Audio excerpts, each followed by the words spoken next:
ஆண்டவராக இயேசு கிறிஸ்துவின் நாமத்தினாலே மீண்டும் இந்த காலை வேளையில் உங்களை சந்திப்பதில் மிகுந்த சந்தோஷம்.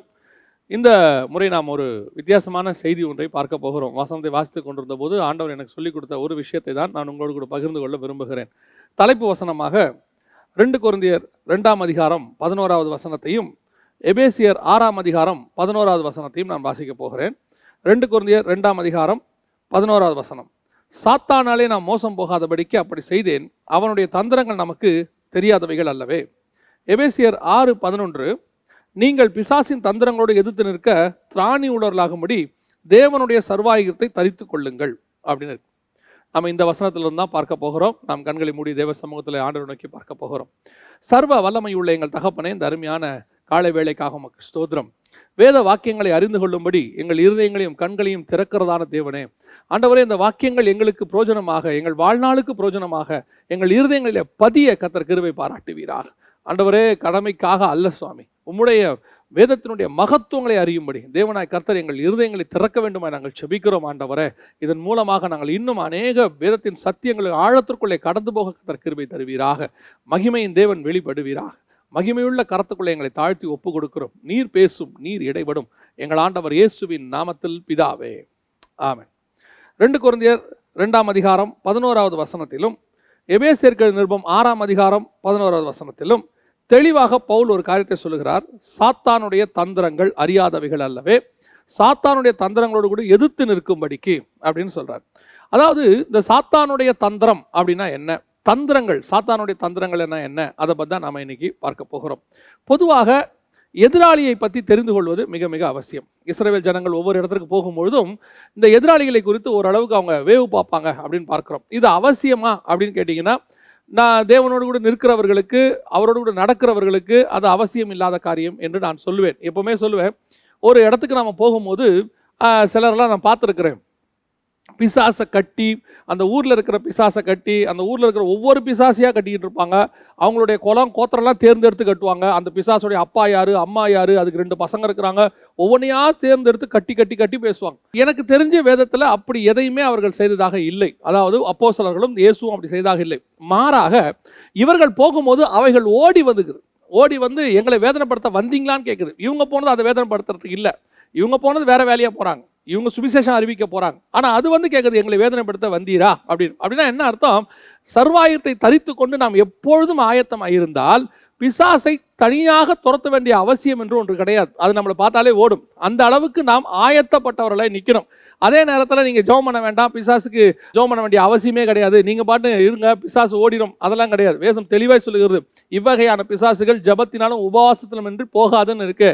நீங்கள் ஜபத்திலும் உபவாசத்திலும் எவ்வளவு ஸ்ட்ராங்காக இருக்கிறீங்களோ அவ்வளவுக்கு அவ்வளவு, அதான் வெரி சிம்பிள்.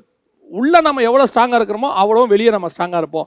தேவனுக்குள்ளே எவ்வளோ ஸ்ட்ராங்காக இருக்கிறோமோ அவ்வளோக்கு அவ்வளோ ஊழியத்தில் ஸ்ட்ராங்காக இருப்போம். அவ்வளோதான். அந்தரத்தில் ஆடாமல் அம்பலத்தில் ஆடவே முடியாதுன்னு சொல்லுவாங்க பாருங்களேன். இந்த டெலிவரன்ஸ் மினிஸ்ட்ரி நடத்துகிற எத்தனையோ ஊழியக்காரங்களை பார்த்துருக்கிறேன். மணிக்கணக்காக விழுந்து கிடப்பாங்க. ஆனால் அவங்க போய் ஸ்டேஜில் விழுந்து கிடக்க மாட்டாங்க. ஸ்டேஜில் கம்பீரமாக நிற்பாங்க. அவங்க நிற்கும் போது அங்கே விடுதலை தானாகவே வரும். சிலர்லாம் மைக்கை பிடிக்கும் போது பிசாசுகள் தெரிச்சு ஓடும். காரணம் என்ன? அவங்க விரட்டலன்னு அர்த்தம் கிடையாது. அந்த அளவுக்கு அவர்கள் ஆயத்தப்பட்டவர்களாக இருக்கிறாங்க. உள்ள தேவ சமூகத்தில் காத்திருக்கிறாங்க. நீங்கள் மணிக்கணக்கில் ஃபோனில் உட்காந்துட்டு எல்லாம் பண்ணிட்டு நேராக போய் ஸ்டேஜில் ஏறினா பிசாசு ஓடாது. அது விரட்டிக்கிட்டு தான் இருக்கணும். ஒரு சிலரை பார்த்துருக்கிறேன், நாள் கணக்காக விரட்டிக்கிட்டு இருப்பாங்க. கட்டி போட்டு வீட்டிலேயே உட்கார வச்சுலாம் விரட்டிக்கிட்டு இருக்கிறவங்களாம் இருக்கிறாங்க. இப்போ நம்ம அதை பற்றி பார்க்க போகிறதில்ல. நாம எதை பற்றி பார்க்க போறோம்னா, இந்த பிசாசின் தந்திரங்கள்னா என்ன. தந்திரம் வேறு, தந்திரம் என்பது வெளியே தெரியாமல் இருக்கும். தந்திரங்களை எதிர்த்து நிற்கணும்னு அவர் சொல்றார். இந்த பிசாசுடைய காரியங்களை ஒரு சிலரை பார்க்கும் பொழுது அவனுக்குள்ள இருக்கக்கூடியதான சில குணாதிசயங்கள், அதை வேதத்தில் ஆண்டவர் தெளிவாக சொல்லி வச்சிருக்கிறாரு. அதை பற்றி தான் நம்ம பார்க்க போறோம். முதலாவதாக அவனுக்குள்ளே ஒரு தந்திரமான காரியம் ஒன்றை அவன் செய்கிறான். என்ன செய்கிறான்? மார்க் எழுதின சுவிசேஷம் 3ஆம் அதிகாரம் 26வது வசனத்திலும், லூக்கா எழுதின சுவிசேஷம் 11ஆம் அதிகாரம் 18வது வசனத்திலும் இயேசு சொல்லக்கூடியதான மிக முக்கியமான வார்த்தைகளில் ஒன்று என்னன்னு கேட்டா, பிசாசுடைய ராஜ்யத்துக்குள்ள ஒரு மனம் இருக்குதாமா. அந்த ஒரு மனதை பத்தி இயேசு லூக்கா எழுதின சுவிசேஷம் 11:18 விதமாய் சொல்லுகிறார். சாத்தானும் தனக்குத்தானே விரோதமாய் பிரிந்திருந்தால் அவன் ராஜ்யம் எப்படி நிலை நிற்கும் அப்படின்னு கேட்கிறார். அப்படின்னா என்ன அர்த்தம்? சாத்தானுக்குள்ள ஒரு மனம் இருக்கு. இந்த ஒரு மனம் எதுக்கு அப்படிங்கிறது தான் ரொம்ப இம்பார்ட்டன்ட். அதான் அவன் தந்திரம். இந்த சாத்தானுக்குள்ள இருக்கிற ஒரு மனம் இருக்குது, இது ஆத்துமாக்களை மோசம் போக்குவதற்காக. அதாவது அவனுடைய ராஜ்யத்தினுடைய எல்லை. இப்போ இந்தியா இருக்குது. இந்தியாவுக்குள்ள 29 மாநிலங்கள் இருக்குது. இந்த 29 மாநிலங்களும் ஒருமனமாக இருக்கிறதா? அப்படி இருந்தால் தான் இந்தியாங்கிற நாடு கட்டமைப்போடு கூட இருக்கும். இந்த இந்தியாங்கிற நாடு ஒரு ஒத்துமையாக இல்லாமல் ஒவ்வொரு மாநிலமும் ஒவ்வொரு விதமாக இருந்துச்சுன்னா எதிராளிகள் உள்ளே நுழைவதற்கு அது சாதகமாகிரும். அப்போ பிசாசு எப்படிப்பட்டவனாக இருக்கிறானமா, ரொம்ப ஸ்ட்ராங்காக இருக்கான ஒரு மனதில். எந்த அளவுக்கு இந்த உலகத்தின் அதிபதியான இயேசு வர்ற வரைக்கும் பிசாசு அப்படிதான் இருந்துச்சாம், பயங்கர ஸ்ட்ராங். பிசாசு நல்லா தெரிஞ்சுக்கொள்ளுங்க, கிரேக்க பிசாசு, இந்திய பிசாசு, சீன பிசாசு எப்படி வேணா இருக்கட்டும், அந்த ஊரில் பிசாசு ஒரு மாதிரி இருக்கும். அங்கே போனீங்கன்னா வலு சர்ப்பம், அது மாதிரி சைனாலலாம் பார்த்தீங்கன்னா பயங்கரமான டிராகன் இப்படி வழிபடுவாங்க. இதே கிரேக்கத்துக்கு நீங்கள் போயிட்டீங்கன்னு சொன்னால் அங்கே வேற விதமாக வழிபடுவாங்க, ஜியூஸு, ரியா இப்படி இருக்கும். இப்போ ஒவ்வொரு நாட்டில் ஒவ்வொன்று. இப்போ நீங்கள் நார்வே போல நாடுக்கு சாத்தானே டைரெக்டாக வழிபடுவாங்க. சாத்தானே, இதெல்லாம் சாத்தானுக்கு வேற பேர் கொடுத்து வழிபடுறது, அங்கே சாத்தானே வழிபடுவாங்க. இப்படி ஒவ்வொரு ஊருக்கு ஒவ்வொரு மாவட்டத்துக்கு இப்படி எல்லாமே இருக்கும். ஆனால் அத்தனையும் ஒரு மனமாக இருக்குதான். ஒரு மனமாக இருந்து அவன் ராஜ்யத்தை அவன் கட்டி கொண்டிருக்கிறானாமா. எனக்கு ரொம்ப ஆச்சரியம், ஒரு அரசாங்கம் 5 வருஷம் ஒன்றா நடக்க மாட்டேங்குது. என்ன காரணம்? 5 வருஷத்துக்குள்ள எம்எல்ஏக்களுக்குள்ள சண்டை வந்துடுது, எம்பிக்களுக்குள்ள சண்டை வந்துடுது, அவங்க பிரிஞ்சிடுறாங்க. நடுவில் அரசாட்சியெல்லாம் கவிழ்ந்து போன அரசாட்சியெல்லாம் எவ்வளவோ இருக்குது. அவர்கள் ஆட்சி பீடத்தில் இல்லாதபடிக்கு அந்த ஆட்சி கவிழ்ந்து போனது எத்தனையோ நாடுகளில் பார்த்துருக்குறோம், எத்தனையோ அரசாங்கத்தில் பார்த்துருக்குறோம். ஆனால் பிசாசுடைய அரசாங்கம் இயேசு வர வரைக்கும், ஆதாமிலிருந்து இயேசு கிறிஸ்து வர வரைக்கும் ஒரு 4000 வருஷம் அப்படியே ஃபுல் ஸ்ட்ராங்காக இருக்குது. இந்த பூமியை அப்படி கட்டி வச்சிருக்கிறான். அவனுக்கு கீழே எத்தனையோ பிசாசுகள் இருக்குதான், பிசாசும் அவன் தூதர்களும் அப்படின்னு இருக்கு. இவ்வளோ பேருக்கு ஒரு தலைமை.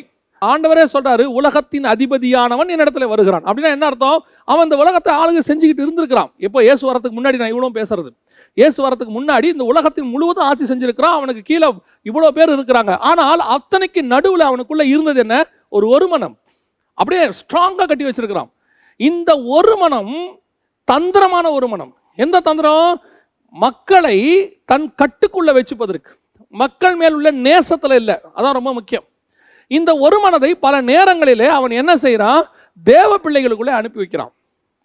தேவ பிள்ளைகளுக்குள்ளேயும் இந்த ஒரு மனம் வருது, பிசாசுடைய ஒரு மனம் வருது. இப்போ ஏதேனுக்குள்ள பிசாசு ஒரு தந்திரமான காரியத்தை ஏவாளுக்குள்ள அனுப்பினான், அவள் வழியாக ஆதாமுக்குள்ள அனுப்புறான். இப்போ அவனுக்கு என்ன? அவங்க மேல பாசமா? புசிக்கும் நாளில் நீங்க சாகவே மாட்டீங்க, அவங்க சாகாம இருக்கணுங்கிறது அவனுக்கு பாசமான ஒரு விஷயமா? அடுத்து அவன் சொல்றான், நீங்கள் தேவர்களை போல இருப்பீர்கள். இப்போ அவங்க தேவர்கள் போல இருக்கணுங்கிறது அவன் ஆசையா? இல்லை. இதுதான் தந்திரம். இந்த தந்திரமான காரியத்தை அவங்களுக்குள்ள நுழைச்சி அவங்கள தன்வசப்படுத்தி தன் ராஜ்யத்துக்கு கீழே கொண்டு வருவது. ஏன்னா இப்போ அவன் ஆளுகை செய்கிறவனா இருக்கிறான். யாரு? ஆதாம். சகலவற்றையும் ஆண்டு கொள்ளுங்கள், கர்த்தர் ஆளுகை அவங்க கையில் கொடுத்திருக்கிறார். அந்த ஆளுகையை வாங்குவதற்கு அவங்களுக்கு ஃபேவரா பேசி அவங்களுக்குள்ள என்ன செய்யறான்? ஒரு தந்திரமான காரியங்களை செய்து அவங்கள மோசம் போக்கிட்டான். இதுதான் அவனுக்குள்ள இருக்கக்கூடியதான தந்திரம். இந்த தந்திரம் ஒரு மனம் இருக்கான். எப்படி ஒரு மனமா இருக்குது? எல்லாத்தையும் கட்டி ஆளுவதில். இந்த ஒரு மனத்தை யாருக்குள்ள அனுப்புறான்? தேவ ஜனங்களுக்குள்ள அனுப்புறான். அப்போஸ்தலர் நடவடிக்கைகள் 5ஆம் அதிகாரம் 9வது வசனத்தை நீங்கள் வாசிக்கும் போது அனனியா சப்பீராளுடைய விஷயத்தை நம்ம பார்க்கிறோம். அந்த அனனியா சப்பீராளுடைய விஷயத்தை பார்க்கும்போது பேதுரு சொல்லுகிறதான ஒரு வார்த்தை என்னன்னா, பேதுரு அவளை நோக்கி, கர்த்தருடைய ஆவியை சோதிக்கிறதற்கு நீங்கள் ஒருமனப்பட்டது என்ன? இந்த ஒருமனம் யாரால வந்தது? இது பிசாசால வந்த ஒருமனம். யாரை சோதிப்பதற்கு? பரிசுத்த ஆவியை சோதிப்பதற்கு. இன்னைக்கு வீடுகளிலே பிசாசு இந்த ஒரு மனம் என்கிறதான தந்திரத்தை நுழைச்சிக்கிட்டு இருக்கிறான். எனக்கு ரொம்ப ஆச்சரியம். நான் சில ஊழியர்களிடத்தில் பேசி கொண்டிருக்கும் போது ஆச்சரியப்பட்டு சொல்லுவேன். எப்படின்னா, நல்ல சத்தியத்தில் வைராகியமா பேசணும்னு நினைக்கிற ஊழியக்காரனுக்கு வீட்டில் பயங்கர எதிர்ப்பு இருக்கும் பாருங்களேன். வீட்டில் இருக்கிறவங்க அந்த சத்தியத்துக்கு ஒத்து வர மாட்டாங்க, அவங்க அந்த சத்தியத்துக்கு எதிர்த்து நிற்பாங்க. அந்த ஊழியக்காரன் ஸ்ட்ரகிள் பண்ணி கஷ்டப்பட்டு அந்த ஊழியத்தில் கட்டி எழுப்பி மேலே வந்து நிற்பான். அவனை பார்த்துருக்கிறேன். நிறைய ஒரு சில ஊழியர்களெல்லாம் நான் கவனித்து கேள்விப்பட்டிருக்கேன். அவங்க வாழ்க்கையில் நடந்த சம்பவங்கள் எல்லாம் அதை வரிசையாக அடுக்கிக்கிட்டே போகலாம். ஒரு ஊழியர் கஷ்டப்பட்டு அவர் ஒரு 10 ஆத்மாவை ஆதாயம் பண்ணி வீட்டுக்குள்ளேயே கூட்டத்தை ஆரம்பிப்பாராம். கூட்டம் நடக்கிறதுக்கு முன்னாடி பாயை விரிச்சுக்கிட்டே போவாராம். அவர் விரிச்சுட்டு இப்படி திரும்பி பார்ப்பாராம், பின்னாடி அவர் மனைவி பாயை சுருட்டிக்கிட்டே வருமா. அவர் சொல்லுமா, இது என் வீடு, ஆனால் அவங்க தான் அதுக்கு வாடகை கொடுக்குறாங்க. அந்த அம்மா சொல்லுமா, அது வேலைக்கு போன அம்மா அது சொல்லுமா, இது என் வீடு, இங்கே அதெல்லாம் நீ செய்யக்கூடாதுன்னு. இப்போ பாருங்க எவ்வளோ ஒரு எதிர்ப்பு இவ்வளோக்கு நடுவில். அதான் நான் சொல்லுவேன், இந்த மாதிரி சத்தியத்துக்கு நிற்கணும்னு நினைக்கிற ஊழியக்காரன் எத்தனையோ பேர். வெளிநாட்டில் ஒரு பெரிய பிரபலமான ஊழியர் போயிட்டு ஸ்டேஜில் அப்படி தேவனுக்கென்று வைராக்கியமாக வருவாராம். அவர் மனைவி பார்த்தீங்கன்னா பாரில் போய் குடிச்சிட்டு விழுந்து கிடப்பாங்களாம். மறுநாள் பேப்பர்ல வருமா, ஃபேமஸ் இவாஞ்சலிஸ்ட் மனைவி பார்ல கிடக்குறாங்கன்னு சொல்லி கூனி குறுகி போவாராம். ஆனா எனக்கு ஆச்சரியம் என்னன்னா, இந்த கள்ளத்தனமா ஒருத்தன் போதகம் பண்றான் பாருங்க, ஜனங்களை மோசம் போக்குறதுக்கு ஒருத்தன் போதகம் பண்றான் பாருங்க, அவன் கூட அவன் மனைவியும் சேர்ந்துக்கிட்டு அவங்க செய்யற அந்த ஒரு மனமா செய்யற ஊழியம் இருக்கு பாருங்க, நான் ஆச்சரியப்பட்டு போவேன். நான் கூட இருக்கணும்லாம் கேட்பேன், எப்படி இவங்களுக்குள்ள இந்த ஒரு மனம் வருது? அவன் ஒரு கதை விடுவான் பாருங்க, அந்த கதைக்கு ஆம் அப்படின்னு கூட உட்காந்து சொல்லுவாங்க. அது அப்பட்டமான பொய்ன்னு நமக்கு தெரியும், அப்படி நடக்க வாய்ப்பே இல்லைன்னு நமக்கு தெரியும். அப்படி இருக்கும்போது கூட உட்காந்துக்கிட்டு அவங்க ஒரு மனமா, இதுதான் அனனியா சப்பீராளுக்குள்ள இருந்த ஒரு மனம். அதாவது பைபிளை கையில் வச்சிருக்கிறாங்க, இந்த பைபிள்ல இருந்து தவறான போதனை ஒன்று கொடுப்பாங்க, அந்த தவறான போதனைக்கு கூடவே உட்காந்துக்கிட்டு ஒரு மனமா ஒரு குடும்பமே செயல்படும், ஊழியக்காரன் குடும்பம் செயல்படும். இந்த மாதிரி தந்திரமான ஒரு மனம் உங்க வீட்டுக்குள்ள வரும். இது பிசாசினால் வரக்கூடியதான ஒரு மனம். You must be very careful இந்த விஷயத்துல. எந்த விஷயத்துக்கு ஒருமனப்படணுமோ அந்த விஷயத்துக்கு தான் ஒருமனப்படணும். வீட்டுக்குள்ள ஆண்டவர் ஒருமனப்படுத்துறதுக்கு வந்தேங்கிறத விட அவர் அதிகமாக சொல்ற ஒரு வார்த்தை, நான் பிரிவினையை உண்டாக்கவே வந்தேன். எந்த பிரிவினையை உண்டாக்க வந்தாரு? நீங்க ஸ்பிரிச்சுவலி இருக்கும்போது அவங்க ஸ்பிரிச்சுவலி இல்லைன்னா அதோட ஒருமனப்பட முடியாது. பாருங்களேன், நிறைய ஊழியர்கள் இதில் தங்கள் ஊழியங்களை இழந்து போனவர்கள் இருக்கிறாங்க. சில ஆவிக்குரியவர்கள் தங்கள் ஆவிக்குரிய வாழ்க்கையில தோல்வி அடைஞ்சவங்க இருக்கிறாங்க. என்னது? கணவன் ரட்சிக்கப்பட்டிருக்க மாட்டாரு, மனைவி ரட்சிக்கப்பட்டிருக்க மாட்டாங்க. இப்ப கணவன் மனைவி ரட்சிக்கப்படாத போது, யாராவது ஒருத்தர் ரட்சிக்கப்படாத போது அவருக்கு எந்த அளவுக்கு நீங்கள் கீழ்ப்படியணுமோ அந்த அளவுக்கு தான் கீழ்ப்படியணும். நிறைய பேர் எங்ககிட்டயுமே கேள்வி கேட்குறாங்க, இப்போ என்னுடைய கணவர் குடிச்சிட்டு அடிக்கிறாரு, உதைக்கிறாரு, நான் வேலைக்கு போயிட்டு வரேன், ஏன் நான் மட்டும்தான் சம்பாதிக்கிறேன், ஏன் சம்பாதியத்தையும் அவர் கேட்குறாரு, நீங்கள் கணவனுக்கு கீழ்ப்படியணும்னு சொல்கிறீங்க, அப்போ நாங்கள் இந்த பணத்தை அவர்கிட்ட கொடுக்கணுமா? கொடுக்கக்கூடாது. Very simple. எதுக்கு சொல்ல வர, உங்கள் குடும்பத்தை நடத்தணும், இவ்வளவும் இருக்கு, அவர் தவறான காரியத்தை செய்கிறார், அந்த தவறான காரியத்திற்கு நீங்கள் துணை போகக்கூடாது. ஏன்னா வேதமே சொல்லும் போது பிள்ளைகளுக்குமே கட்டளை எப்படி இருக்குதுன்னு கேட்டீங்கன்னா, பிள்ளைகளே உங்கள் பெற்றோருக்கு கர்த்தருக்குள் கீழ்ப்படிங்கள் தான் இருக்கு. பைபிளை விட்டு வெளியே, சத்தியத்துக்கு வெளியே, தேவனுக்கு விரோதமான காரியங்களில் நீங்கள் ஒருமனப்பட வேண்டியதோ கீழ்ப்பட வேண்டிய அவசியமோ கிடையாது. இன்னைக்கு அதுல ஒருமனப்படக்கூடிய ஒரு குரூப் இருக்கு. இதுதான் பிசாசினுடைய தந்திரம். என்ன சொல்லுவாங்க தெரியுமா? இவர்கள் ஒருமனப்பட்டு அவங்க அந்த குடும்பத்தில் கணவன் சொல்வார், ஏமா ஞாயிற்றுக்கிழமை ஆராதனைக்கு போக வேண்டாம், இன்னைக்கு நாம் போய் பிஸ்னஸை கவனிப்போம் அப்படின்னா, மனைவியும் ஆமாங்க இன்னைக்கு சண்டே கொஞ்சம் போனோம்னு சொன்னால் நம்ம கொஞ்சம் அதிகமாக சம்பாதிக்கலாம், ஃபீஸ் கட்டலாம், ஒரு மனம். இந்த மாதிரி தேவனுக்கு அகைன்ஸ்டாக வரும்போது ஒரு மனம் வரும். இந்த ஒரு மனதை தேவன் அக்செப்ட் பண்ணுகிறது இல்லை. இது பிசாசினுடைய தந்திரம். வசனத்துக்கு ஒத்து அப்படி இந்த வசனத்துக்கு நீங்கள் நிற்கும்போது உங்கள் பார்ட்னர் கூட இருக்கிறவங்க எதிர்த்து நின்னா நீங்கள் அதுக்கு எதிராக தான் நிற்கணுமே ஒழிய, இப்போ கணவன் உங்களை இந்து கோயிலுக்கு கூப்பிடுறாரு, அல்லது தன்னுடைய வேறு மார்க்கத்துக்கு கூப்பிடுறாரு, போக முடியாது, வர முடியாதுன்னு தான் சொல்லணும். அல்லது மனைவி சொல்றாங்க, இந்த மாதிரி எங்க குடும்பத்தில் இப்படி ஒரு ஃபங்க்ஷன் நடக்குது, அது விக்கிரகத்துக்கு முன்னாடி போய் நிற்க வேண்டிய ஃபங்க்ஷன், நீங்களும் வரணும், வர முடியாது. ஏன்? இது பைபிளுக்கு அகைன்ஸ்ட். அதுக்கு ஒருமனப்படக்கூடாது. அதுக்கு ஒருமனப்படுறதா அனனியா சப்பீராளாய் மாறிடுவோம். தந்திரங்கள், பிசாசு அழகாக தந்திரம் பண்ணுவான். அப்படியே அதாவது சில நேரத்தில் என்னன்னா பாசிட்டிவாக பேசுவான் பிசாசு. பாசிட்டிவாக பேசும்போது நம்ம எப்போ செய்வோம்னா, ஐயோ நம்ம இப்படி செஞ்சுதான் ஆகணுமோ. இன்னும் நான் ஒரு உதாரணம் சொல்கிறேன், உங்களுக்கு புரியும் பாருங்களேன். சில நேரங்களில் சில ஊழியர்கள் அரசாங்கத்தில் ஒரு சட்டம் போடுவாங்க, அந்த சட்டம் பைபிளுக்கு அகைன்ஸ்டாக இருக்கும், அந்த சட்டத்துக்கு கீழ்ப்படியணும்னு சில ஊழியர்களும் பேசுவாங்க. இப்போ உதாரணமாக ஓரின சேர்க்கை வந்துச்சு, சட்டப்படி வந்துச்சு, நமக்கு நீதிமன்றத்தின்படி அது வந்துச்சு. வந்த உடனே சில ஊழியர்கள் சொன்னது, நமக்கு அரசாங்க சட்டப்படி வந்தால் நாம் கீழ்ப்படிய வேண்டியது அவசியம் தானே, நம்ம அதை எதிர்த்து நிற்கக்கூடாதுன்னு பைபிள் சொல்லுது. பைபிள் எதுக்கு கீழ்ப்படியணும்னு சொல்லுது? மேலான அதிகாரங்கள் துரைத்தனத்துக்கு கீழ்ப்படியுங்கள். எதற்கு? அது பைபிளுக்குள்ள இருக்கும்போது தான் கீழ்ப்படிய முடியும். பைபிளுக்கு வெளியே இருக்கும்போது அதோட நீங்க ஒருமனப்பட்டு போக முடியாது. நிறைய பேர் இதான் தந்திரம். எதுக்கு கீழ்ப்படியணும், எதுக்கு கீழ்ப்படியக்கூடாது, எதோட ஒத்து போகணும், எதுக்கு ஒத்து போகக்கூடாதுன்னு உங்களுக்குள்ள இருக்கிற ஆவியானவர் உங்களுக்கு உணர்த்துவார். உங்களுக்கே தெரிஞ்சிருக்கணும் வேத வாக்கியத்துக்கு ஒத்து போதா. இப்போ சில நேரங்களில் நான் ரொம்ப ஆச்சரியப்படுவேன். ஒரு கள்ள உபதேசக்காரன் பேசும்போது கீழே உட்காந்துருக்கிறவங்கள ஒரு 300-400 பேர் அதை ஆமோதிக்கிறாங்க பாருங்களேன். அப்போ அவங்க கொடுக்குற அந்த கள்ள உபதேசத்துக்கு அவங்க ஒத்து போறாங்கன்னு தானே அர்த்தம். அப்போ அவங்க சொல்லக்கூடிய ஒரு காரணம் என்ன அதுக்குன்னு கேட்டிங்கன்னா, அவர் பிரபலமான ஊழியர், அவர் சொன்னா சரியா தான் இருக்கும், அதுல தப்பா இருக்காது அப்படிம்பாங்க. நான் சொல்லுவேன், இயேசு கிறிஸ்துவை தவிர, அப்போஸ்தலர் உபதேசத்தை தவிர வேற யார் பேசுறதும் தவறு இருப்பதற்கு வாய்ப்பு இருக்கிறது. யார் பேசினாலும் எங்கிட்டயே ஒருத்தர் கேட்டாங்க, நீங்கள் பேசுகிறது எல்லாத்தையும் நாங்கள் அப்படியே ஃபாலோ பண்ணாதீங்கன்னு சொன்னேன். நான் பேசுறது எல்லாத்தையும் ஃபாலோ பண்ணாதீங்க, இதில் இருக்குதா வேத வசனத்தோடு ஒத்து போதா அதை ஃபாலோ பண்ணுங்க. எனக்கு தவறு செய்வதற்கு வாய்ப்பு இருக்கிறது, ஏன்னா மாம்சத்தில் இருக்கிறோம், நம்ம அப்போஸ்தலர்கள் கிடையாது, அப்போஸ்தலர் உபதேசத்தை எடுத்து பேசுறவங்க. இதில் தவறு வராமல் பேசணும் தான் நம்ம விரும்புகிறோம். அப்போலோ என்பவன் பிரசங்கம் பண்ணுகிறான், ஆக்கில்லா பிரிஸ்கில்லா அங்கே இருக்கிறாங்க. அவனை அப்போலோ யாரு? திஷ்டாங்கமாய் கர்த்தரை பிரஸ்தாபப்படுத்துகிறான், தைரியமாக பேசுகிறான், எல்லாத்தையும் பார்த்துக்கிட்டே இருக்கிறாங்க. ஆனால் வசனம் என்ன சொல்ல தெரியுமா? அவனை அழைத்து கொண்டு போய் சுவிசேஷத்தை அவனுக்கு திட்டமாய் சொல்லி கொடுத்தாங்களாம். அவனுடைய காஸ்பல்லையும் கொஞ்சம் மிஸ்டேக் இருக்குது. அப்போ ஆக்கிலா பிரிஸ்கிலா கூட்டு போய் அவனுக்கு சொல்லி கொடுக்குறாங்க. அப்போ அப்போலோங்கிறவன் யாரு? பவுலுக்கு ஈக்குவலானவன். பவுல் சொல்றாரு, நான் நட்டேன், அப்போலோ நீர் பாய்ச்சினான். அவங்க ரெண்டு பேரும் ஈக்குவலாக வராங்க ஒரு இடத்துல. அப்படி இருக்கும்போது அவனுடைய பிரசங்கத்திலேயும் சில தவறுகள் இருக்கிறது. அதை ஆக்கிலா பிரிஸ்கிலா சரி பண்ணுகிறார்கள். இப்போ அப்போலோவே சொல்லிட்டாருங்க, அதனால சரிதான் கிடையாது. பிசாசின் தந்திரம் இங்கே தான் வரும், ஒத்து போகக்கூடாது. பிசாசுடைய தந்திரம் ஒரு மனம் எதற்கு தெரியுமா? மோசம் போக்குவதற்கு. மோசம் போக்குவதற்கு ஒத்து போகக்கூடாது. நான் ஊழியர்களுடைய குடும்பங்களை பார்த்ததுனால சொல்கிறேன், தயவு செய்து கணவன் ஒரு ஊழியக்காரனாக இருந்து வேதத்துக்கு விரோதமாய் சொன்னால் மனைவி ஒத்து போகாதுங்க. ஒத்து போகாதுன்னா நீங்கள் குடும்பத்தோடு ஒத்து போகாதுன்னு சொல்ல, அந்த சத்தியத்துக்கு சொல்கிறேன். எப்பா நீங்கள் செய்யறது தப்புன்னு சொல்லுங்க.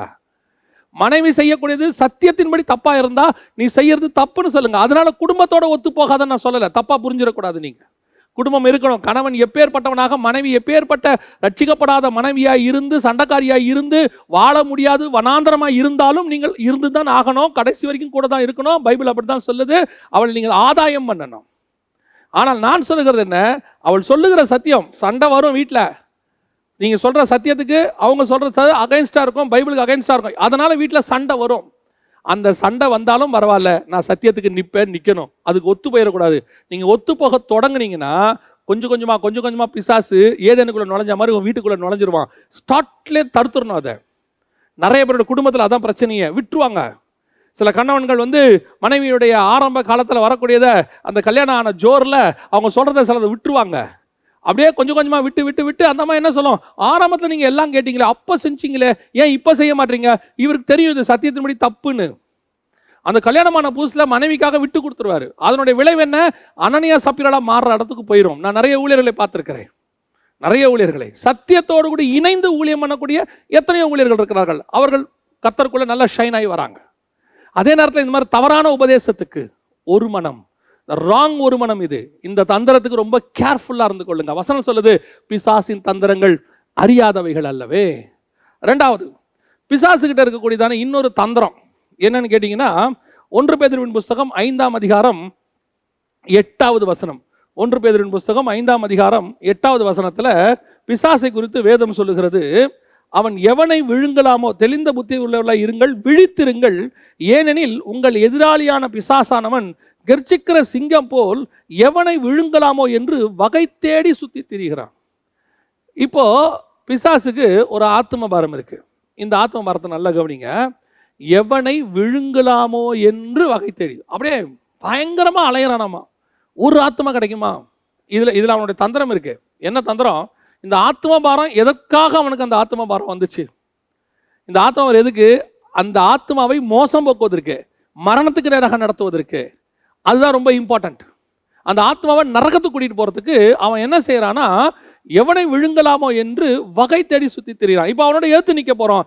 24 hours வேலை போட்ட சண்டையோட ஈட்டியோட நிக்கிற ஒருத்தனுக்கு நீங்க ஏத்து நிக்கணும். அப்ப நீங்க எப்படிப்பட்டவங்களா நிக்கணும்? அதே 24 hours அவனோட ஏத்து நிக்கிறவங்களா நிக்கணும். பிசாசை பத்தி வேதம் சொல்லுது, அவன் எவனை விழுங்கலாமோ என்று. அப்போ தாவீது சொல்றாரு, ஒரு நாள் என் ஆட்டுக்குட்டியை சிங்கத்தின் வாய்க்கும் கரடியின் வாய்க்கும் நான் தப்புவித்தேன். எப்படி? நான் ஒரு நல்ல மேய்ப்பன், என் ஜீவனை கொடுத்து சிங்கத்தின் வாய்க்கு கை விட்டு எடுக்கிறாராம் அவரு. அப்போ எவ்வளவு கான்சியஸா இருந்திருப்பாரு பாருங்க. அவர் பாட்டு பாடிக்கிட்டு இருக்கிறாரு. இப்போ நம்ம பாட்டு பாடினோம்னா, கண்ணை மூடி பாட்டு பாடினோம்னா சுற்றி என்ன நடக்குதுன்னு நமக்கு தெரியாது. கண்ணை மூடி பாட்டு பாடின பிறகு நம்ம பாட்டெல்லாம் முடிஞ்ச பிறகு யோசித்து பார்த்தோம்னா அதுக்கு பிறகு நம்மளை சுற்றி நிறைய காரியங்கள் நடந்திருக்கும். ஆனால் தாவீது சங்கீதக்காரன், அவர் வனாந்தரத்தில் பாட்டு பாடிக்கிட்டு இருக்கிறாரு. அவர் பாட்டு பாடுறது மட்டும் அவர் வேலை இல்லை, வர சிங்கத்துக்கு இருந்து ஆட்டை காப்பாற்றுறது அவருடைய வேலை. அந்த சிங்கம் எப்படிப்பட்ட சிங்கம்? ஒரு ஆடு கிடைச்சா போதும் அப்படி உள்ள தாவி வர சிங்கம். ஆனா அந்த சிங்கத்துக்கிட்ட தாவி போய் கையை உள்ள விட்டு அந்த ஆட்டுக்குட்டியை காப்பாற்றக்கூடியவனாக இருந்தான் தாவீது. இதுதான் பிசாசுகிட்ட இருக்கிற ஆத்ம பாரம். அதே ஆத்ம பாரம் தாவீது கிட்ட இருந்துச்சு. தாவீது கிட்ட இருந்ததுக்கும் சிங்கத்துக்கிட்ட இருந்ததுக்கு என்ன? அந்த சிங்கம் பசிக்கு அந்த ஆட்டை அடிச்சுச்சு, தன் பசிக்கு எப்படியாவது இரையாக்கி கொள்ளணும்னு. ஆனா தாவீது கிட்ட இருந்தது பசி அல்ல, அன்பு.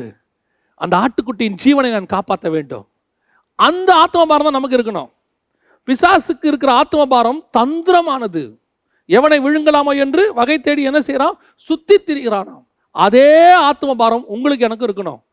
யார் எந்த ஆத்மாவை ரட்சிக்க முடியும்? ஒரு ஆத்மா இன்னைக்கு கிடைக்குமா? நம்மளை கிராஸ் பண்ணி ஒருத்தர் கூட ஆண்டவர் அறியாம போயிடக்கூடாது. அதுதான் எவனை விழுங்கலாமோன்னு நம்ம அலையறதுக்கு ஒரு அடையாளம். பவுலை பத்தி சொல்லுது, வழியில் கண்டவர்களிடத்துல எல்லாம் அவன் தர்க்கம் பண்ணினானாம். ஒருத்தர் கூட அவன் விடலை பாருங்களேன். யார் கிடைச்சாலும் சரி இயேசுவை பத்தி பேசிடுவான், சொல்லிடுவான், வாய்ப்பு கிடைச்சா சொல்லிடுவான். அதான் அவர் சொல்றாரு, சமயம் வாய்த்தாலும் வாய்க்கா விட்டாலும் சுவிசேஷத்தை பிரசங்கிக்கணும். ஏன் சமயம் வாய்த்தாலும் வாய்க்கா விட்டாலும் பாவத்தை பிரசங்கிக்கிற ஒருத்தர் நம்ம பக்கத்துல நிக்கிறான். ஒரு சான்ஸ் கிடைச்சா போதும் உள்ள விஷ விதையை போறதுக்கு அவன் ரெடியா இருக்கிறான்.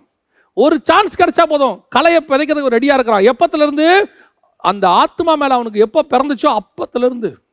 நல்லா கவனிங்க, பிசாசு ஆத்மாவை ஆதாயம் பண்ணும்போது பயமுறுத்தி ஆதாயம் பண்றது இல்லை. பாத்தீங்களா? அப்படியே பல்லு கில்ல எல்லாம் காட்டி அப்படியே வந்து கொட்டூரமா நின்று, நீ இப்போ என்னை சேவிக்காவிட்டால் உன்னை குத்தி கொலை பண்ணிடுவேன் அப்படி சொல்லியிருக்காது. எந்த பிசாசும் அப்படி சொல்லாது. நீங்க பார்த்துருக்கீங்களா?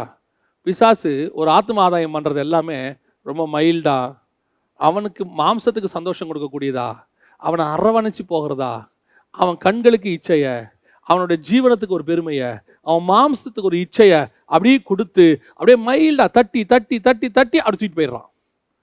நாம இன்னைக்கு என்ன செய்யறோம்? அந்த தந்திரத்தோட எடுத்து நிற்க வேண்டிய ஆட்கள் நம்ம என்ன செய்யறோம்? சொல்லும் போதே சுவிசேஷம் எப்படி சொல்றோம்? இயேசு அன்பு கூர்ந்து சுவிசேஷம் சொன்னார். இயேசுடைய அன்புல தான் சுவிசேஷமே வந்துச்சு. இன்னைக்கு நம்ம அன்புல சுவிசேஷம் வருதா? இன்னைக்கு நமக்கு வருதா? ஒரு ஆத்மா மேல அன்பு இருக்குதா நமக்கு? இன்னைக்கு எத்தனை பேர் கடமைக்காக ஊழியம் பண்றவங்க இருக்கிறாங்க, எத்தனை பேர் கடமைக்காக சுவிசேஷம் சொல்றவங்க இருக்கிறாங்க. ஏன்னா இது எனக்கு சர்வைவ், நான் இதுல வாழ்றேன், நான் இதுல சம்பாதிச்சு என் குடும்பத்தை காப்பாத்துறேன், வேற வழியே கிடையாது, நான் ஊழியத்துக்கு போயே ஆகணும், இல்லாவிட்டால் என் குடும்பம் நடுத்தரில் நிற்கும். அதுக்கு நீ போய் ஒரு ஊழியம் பண்ணி ஒரு சுவிசேஷம் சொல்லி எனக்கு ஒரு மீட்டிங் வந்தே ஆகணும்னு நீ நினைச்சீங்கன்னா நீங்கள் ஆத்ம பாரத்தோடு கூட பண்ணவில்லை, குடும்ப பாரத்தோடு கூட பண்ணுகிறீர்கள். ஆனா பிசாசுக்கு இருக்கிறது ஆத்ம பாரம். எவனை விழுங்கலாமோ, அவனுக்கு பாருங்க அதுல என்ன இருக்கு? அவன் அந்த ஆத்மா ஆதாயம் பண்ணி எங்க கொண்டு போறான்? நரகத்துக்கு கொண்டு போறான். நரகத்துக்கு கூட்டிட்டு போறதுல அவனுக்கு என்னங்க பெனிஃபிட்? அவனும் கடைசி அதே நரகத்துல போய் அழிய தானே போறான். அவனுக்கு தெரியாதா அவனுக்கு என்று உண்டாக்கப்பட்ட நரகம்? ஆனாலும் கூட எனக்கு இதுல ஒரு பிரோஜனமும் இல்லை. ஆனால் இந்த ஆத்மாவை கொண்டு போய் நான் நரகத்துல சேர்ப்பேன். ஏன் நரகத்துல நீ என்ன கவர்மெண்டா நடத்த போறான்? நரகத்துல போய் எரிஞ்சு அழிய போறான். 20ஆம் அதிகாரம் வெளிப்படுத்துற விசேஷம் சொல்லுது, சாத்தான் நரகத்துல தள்ளப்பட்டான்னு. ஒரு பிரதிபலன் கிடையாதுங்க அவனுக்கு, ஒரு பிரதிபலன் கிடையாது. அவனுக்கு கிடைக்கிறதா ஒன்னே ஒண்ணுதான், என்ன தெரியுமா? அவனை ஆதாயம் பண்ணா அந்த பிசாசுக்கு அவன் கூட நிற்பான், தேவனுக்கு எதிர்த்து நிற்பான்.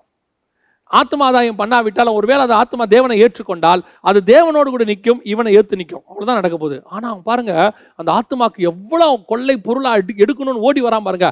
அந்த ஆத்மா பாரம் தான் உங்களுக்கு எனக்கு வந்துருச்சுன்னு வச்சுக்கோங்க, அவனை ஈஸியா ஏற்று நின்றுடலாம். ஏன் அவன் ராஜ்யத்தை நம்மளால எதுக்கவே முடியல? ஏன் அவன் ராஜ்யத்தை நம்மளால வந்துட்டு போட்டி போட முடியல? இத்தனைக்கும் ஆண்டவர் நம்மகிட்ட சர்வ ஆயுதத்தை கொடுத்துருக்கிறாராமா. விசுவாசம் என்னும் கேடகம் இருக்குது, வசனம் என்னும் பட்டயம் இருக்கு, ரட்சிப்பு என்னும் தலைச்சீரா இருக்குது, இவ்வளவு இருக்கு நம்ம கிட்ட. இவ்வளத்தையும் வச்சுக்கிட்டு நம்மளால என்ன செய்ய முடியல? அவங்ககிட்ட சண்டை போட முடியல. பாருங்களேன், நான் சொல்றது நிதர்சனமான உண்மை, அவ்வளவுதான். நிறைய பேர் இதை ஒத்துக்க மாட்டாங்க, ஆனா உண்மை அதுதான்.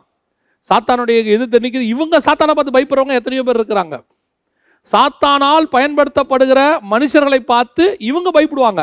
ஐயோ அது அந்த டீமுங்க, இது இந்த டீமுங்க, அது அந்த மதவாத டீமுங்க, இது அவங்கெல்லாம் பயங்கர ஸ்ட்ராங்குங்க. அப்போ உலகத்தில் இருக்கிறவனிலும் உன்னில் இருக்கிறவர் பெரியவர்னு இருக்குது. அவர் யாரு? ஏன் உங்களுக்கு எனக்கு அந்த தைரியம் வர மாட்டேங்குது? நல்லா தெரிஞ்சுக்கொள்ளுங்க, ஒரு பெனிஃபிட் இருக்கு. ஒரு வேளை அவங்களுக்கு அடிக்கிற உரிமை இருக்கு. அதாவது நான் சொல்றது ஸ்பிரிச்சுவலி சொல்றேன், சட்டப்படி அந்த உரிமை கிடையாது, ஸ்பிரிச்சுவலி அவங்க அடிப்பாங்க. ஏசுநாதர் சொல்லியிருக்கிறார், உங்களை அடிப்பார்கள், உங்களை ஆலயங்களுக்கு புறம்பாக்குவார்கள், உங்களை வந்து கொலை செய்வார்கள், எல்லாம் சொல்லியிருக்கிறாங்க. ஒன்று தெரியுமா, அவனுக்கு அந்த அளவுக்கு தான் இருக்கு. அவனை நம்ம அடிச்சிட்டான்னு வச்சுக்கோங்க, அங்கே நம்ம வளர ஆரம்பிக்கிறோன்னு அர்த்தம். ஒரு சொட்டு ரத்தத்தை சிந்திட்டோன்னு வச்சுக்கோங்க, அங்கே சபை வரப்போகுதுன்னு அர்த்தம். நம்மளை அந்த இடத்துல அவன் கீழே தள்ளிட்டானா நம்ம மேலே எழும்ப போகிறோன்னு அர்த்தம். நம்மளை அவன் மிதிச்சிட்டானா நம்ம காலுக்கு கீழே அவன் வர போறான்னு அர்த்தம். நாம் உபத்திரவத்திலே உயர்த்தப்பட்டவர்கள், நாம் மரணத்திலே ஜீவனோடு கூட எழுந்தவர்கள்.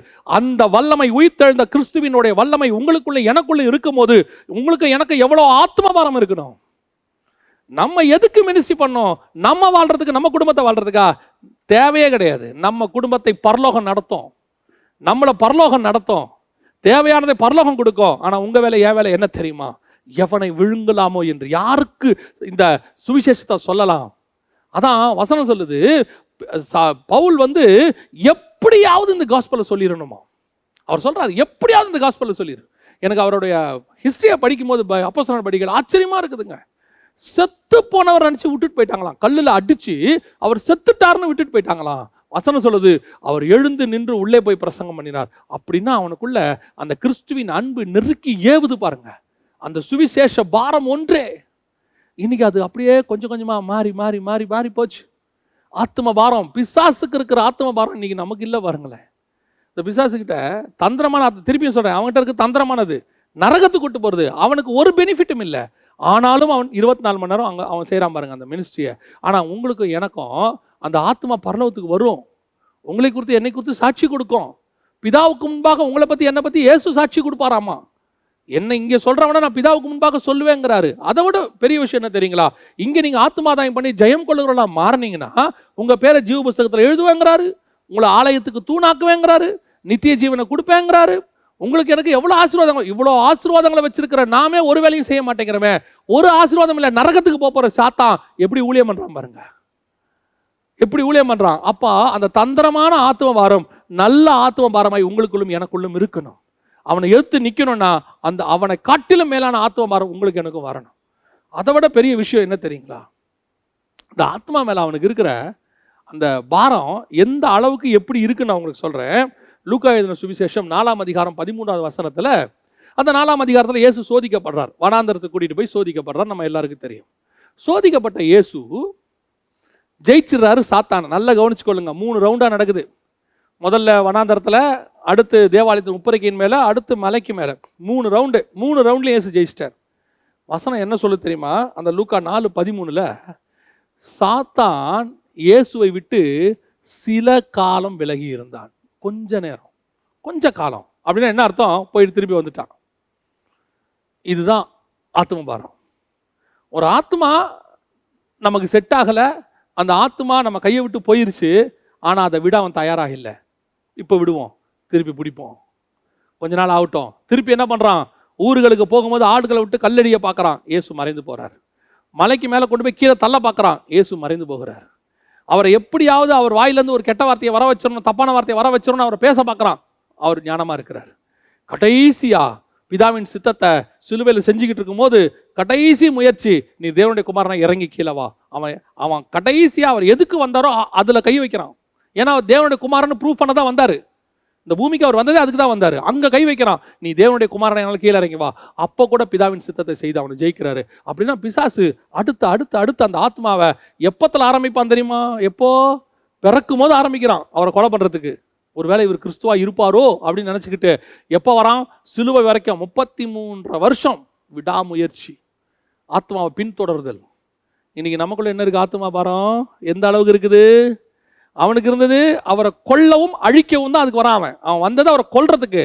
ஆனால் நித்திய ஜீவனை கையில் வச்சிருக்கிற நீங்கள் நானும் ஆத்மாவை எப்படி ஃபாலோ பண்ணுறோம்? ஒரு தடவை சொல்லுவோம், மிஞ்சி போச்சுன்னா 2 தடவை. விஷயம் தெரியுமா? அதுக்கப்புறம் என்ன சொல்லுவோம் தெரியுமா? அது உருப்படாதுங்க, அதுக்கு சொல்லியாச்சு, அதெல்லாம் நரகத்துக்கு போகிறோங்க. அரகன்சி, ஆர்த்தடாக்ஸ் அவங்கெல்லாம் அவ்வளோதான். இதுக்கப்புறம் நீங்கள் யார் நியாயம் இருக்கிறதுக்கு? உங்களுக்கு எனக்கு என்ன வேலை? ஒரு பிசாசே திருப்பி திருப்பி வந்துக்கிட்டு இருக்குது. நாம் ஏதாவது ஒரு தடவைக்கு மேலே இன்னொரு நாள் சொல்லுவோமா? நமக்கு ஆண்டவர் கொடுத்தது என்ன? நான் சொல்கிறது எல்லாருக்கும் சொல்லலை. உங்கள் அண்ணன், உங்கள் தங்கச்சி, உங்கள் அக்கா, உங்கள் தம்பி, உங்கள் கணவன், உங்கள் மனைவி, உங்கள் வீட்டில் இருக்கிறவங்க, சொந்தக்காரங்க, நண்பர்கள், கூட இருக்கிறவங்க, கூட வேலை பார்க்குறவங்க இவங்களை ரெகுலராக டெய்லி பார்க்குறீங்க, என்னைக்காவது இவங்களுக்கு ஒரு தடவை சொல்லியிருப்பீங்க, அவங்க கேட்க மாட்டேன்னு சொல்லிட்டாங்க, விட்டுருங்க. கொஞ்ச நாள் ஜோம் பண்ணிக்கிட்டே இருக்கணும். திருப்பி ஒரு சான்ஸ் கிடைக்குதா அவங்களுக்கு போய் சொல்லணும். ஒரு துக்கத்தோடு இருக்கிறாங்களா அந்த நேரத்தில் ஆறுதலா ஒரு 4 வார்த்தை. ஒரு வியாதியோடு இருக்கிறாங்களா ஒரு ஜபத்துக்கு போய் நம்ம என்ன சொல்கிறது, அதெல்லாம் உருப்படாதுங்க. இவங்க சொல்கிற வார்த்தை நிறைய பேரை கேள்விப்பட்டிருக்கிறேன். எனக்கு ரொம்ப வருத்தமாக இருக்கும். அந்த ஆத்மாவை கை கழுவுறதுக்கு நீங்கள் யார்? நம்முடைய வேலை என்ன? சுவிசேஷம் சொல்லுவது. ஆனால் அது முளைக்காது, அந்த விதை முளைக்காது. அது ஒரு கற்பார நிலம்னு தீர்மானிக்கிறதுக்கு நீங்களும் நானும் யாரு? இன்னும் ஒரு படி மேலே போய் சொல்கிறேன்.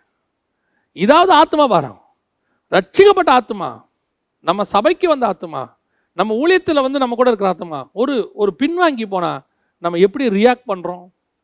நான் ஒரு ஊழியரோட உட்காந்து பேசிக்கிட்டு இருந்தேன். அந்த மனுஷன் கண்ணில் தண்ணி, பேசும்போதே தண்ணி வருது. எதனால் அவர் கண்ணில் தண்ணி வருதுன்னு தெரில. ஆனால் நார்மலாக பேசிக்கிட்டு இருக்கிறார். பேசும்போது, ஏன் பாஸ்டர் ரொம்ப உடம்பு சரியில்லையா, ஏதோ கண்ணில் தண்ணியாக இருக்குது, ஏதோ தலைவலியா? இல்லை அண்ணே, சபையிலேருந்து ஒரு ஆத்மா போயிடுச்சு. ரொம்ப வருஷமாக வந்துட்டு இருந்தாங்க, திடீர்னு இப்படி போயிட்டாங்க. தன்னை அறியாமலே அந்த மனுஷன் அழ ஆரம்பித்தார். அழன்ற அவசியம் இல்லை. இன்னைக்கு அழணும். இன்னைக்கு உள்ள காலகட்டத்துக்கு சொல்கிறேன். யார் அழறா? இன்னைக்கு நம்ம சொல்கிறது என்ன? ஒன்று போனால் கர்த்தர் 100 கொடுப்பார். எல்லாம் சொல்கிறது போட்டோம், திமிர் பிடிச்சது போட்டோம். 1 போனால் 100 கொடுப்பார். இன்னும் ஒரு படி மேலே போய் சொல்கிறாங்க, போய் அதி வாங்கி மிதி வாங்கி அது திரும்பி வரும். என்ன ஆவி உடையவர்கள் நீங்களும் நானும். தன்னை சபித்து தெரியாதுன்னு சொல்லி தன்னை கேவலப்படுத்தின பேதுருவுக்கு இன்விடேஷன் கொடுக்குறாரு. பேதுருவை வர சொல்லுங்க. கேட்குறாரு, என்மேல் அன்பா இருக்கிறியாப்பா? அவனை நம்பி தான் ஊழியத்தை கொடுக்குறாரு. இன்னைக்கு நாம ஒரு தவறு செஞ்சா அத்தோட க்ளோஸ், அவனை ஃபினிஷ் பண்ணிடணும், அவன் ஊழியத்தை மூடிடணும், அந்த ஆவிக்குரிய வாழ்க்கையை நாசம் பண்ணிடணும். சபையில் ஒருத்தன் தப்பு செஞ்சுட்டான் இருக்கட்டும், இங்கே நிற்கிற எல்லாருமே தப்பு செய்யாதவங்க தானா? பூர்ண பரிசுத்தவான்கள் தானா? தவறு செய்யட்டும், திருந்துவதற்கான வாய்ப்பு பரலோகமே கொடுக்குது. ஏன் நீங்களும் கொடுக்க மாட்டோம்? நம்ம சொல்கிற வார்த்தை என்ன? அவங்க உருப்பிட மாட்டாங்க. அவங்கள சபையோடு தள்ளி வைக்க வேண்டாம். ஒருவேளை ஊழியத்தில் இருக்கிறவங்க தப்பு செய்கிறாங்களா, அந்த ஊழியத்திலிருந்து கொஞ்சம் ஒதுக்கி வைங்க, நல்லது. அந்த ஊழியத்தை விட்டு கொஞ்சம் ஒதுக்கி வச்சு நீங்கள் கொஞ்ச நாள் வந்துக்கிட்டு இருங்க. மீண்டும் அந்த இதெல்லாம் சரியான பிறகு திருப்பி இந்த ஊழியத்தை நீங்கள் செய்யலான்னு சொல்லலாம். ஒரேடியாக அவங்கள ஒழிச்சு தள்ளி, அவங்கள பார்க்கும் போதெல்லாம் மேலே நிற்கும் போது மெசேஜ்லாம் சாடமாடையாக அடிச்சு, இந்த புல்பிட்டை எத்தனை பேர் தங்கள் சுய மாம்சத்துக்கு பயன்படுத்திக்கிட்டு இருக்கிறோம்? தங்களுடைய சுய விருப்புகளை சொல்கிற இடமா புல்பிட்டு? ஒரு மனுஷனுக்கு நீங்கள் ஆலோசனை சொல்ல விரும்பினாலோ அல்லது கடிந்து கொள்ள விரும்பினாலோ அவனை கண்டம் பண்ண விரும்பினாலோ தைரியமாக கூப்பிட்டு தனியாக சொல்லுங்க. இந்த ஒரு மனுஷனுக்காக உட்கார்ந்துருக்கிற மொத்த காங்கிரிகேஷனுக்கும் பேசுறீங்க. நீங்க என்ன சொல்றீங்க? அவனை வச்சு எல்லாருக்கும் சொல்ற அவசியம் இல்லை, அவனுக்கு சொல்லுங்க. அதை விட்டுட்டு அந்த ஆத்மா இனி சபைக்கே வரக்கூடாது. அப்படியே அவனையும் அவன் குடும்பத்தையும் அப்படியே கார்னர் பண்ணி அப்படியே சாடமாடியா பேசி எத்தனை விசுவாசி அழுவு தெரியுமா?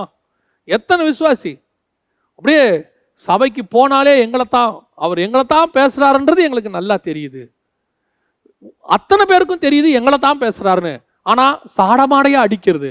அதனால அந்த ஆத்மா ரட்சிக்கப்படுமா? அந்த ஆத்மா அறுப்புண்டு போகுமா? நம் வாயின் வார்த்தைகள் அத்தனையும் அந்த ஆத்மாவை காப்பாற்றுவதற்காக இருக்க வேண்டுமே ஒழிய அந்த ஆத்மா நரகத்துக்கு போறதா இருக்கக்கூடாது. புல்பிட்டிலிருந்து மாம்சத்துல ஒரு நாளும் பேசாதிருங்கள். புல்பிட் என்பது கர்த்தர் நமக்கு கொடுத்திருக்கிறதான இந்த உலகத்திலேயே இருக்கிற மேன்மையான ஸ்தலம். இந்த இடம் இருக்குது. இந்த இடத்துக்கு வருவதற்கு ஆண்டவர் உங்களை உருவாக்கி இருக்கிறார் தாயின் கருவிலிருந்து. சர்வசாதாரணமா இந்த இடத்துக்கு நம்ம நிக்கல பாருங்களேன். நம்ம பிரசங்கம் பண்ணி 10 பேர் கேட்கறான்றது எவ்வளோ பெரிய விஷயம். நம்ம வீட்டிலேயே நம்ம பிரசங்கத்தை யாரும் ஒரு காலத்தில் கேட்க மாட்டாங்க. நம்ம ஏதாவது சொன்னா கேட்க மாட்டாங்க.